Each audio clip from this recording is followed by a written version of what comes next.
আপনি শক্ত করে আপনি খাবেন।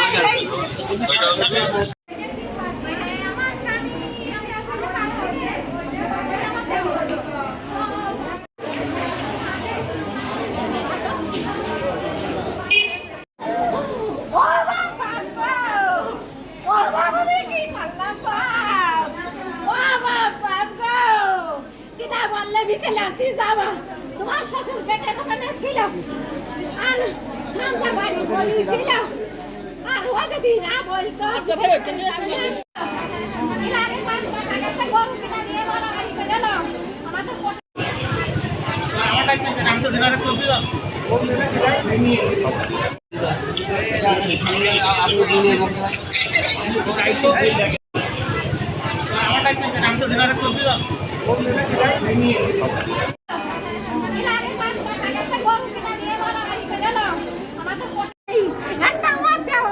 আমি আর বলতে পারছি না রে বাবা রে, ওরে বাবা বাবা তুই ভাই একসাথে ও শোনাই শোনা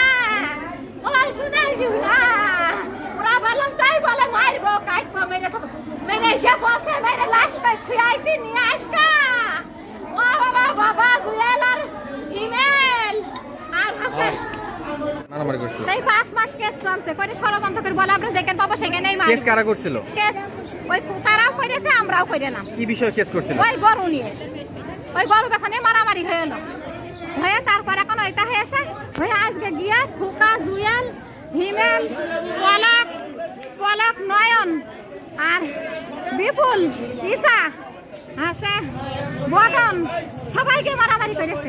4 মাস আগে একটা গরু কিনা নিয়ে গন্ডগোল হয়, সামান্য একটা গরু কিনা নিয়ে গরু দরদাম হয়, গরু কোনো বায়না নেয়নি, তো সেই গরু অন্যথায় আমার শ্বশুররা বিক্রি করে দেয়।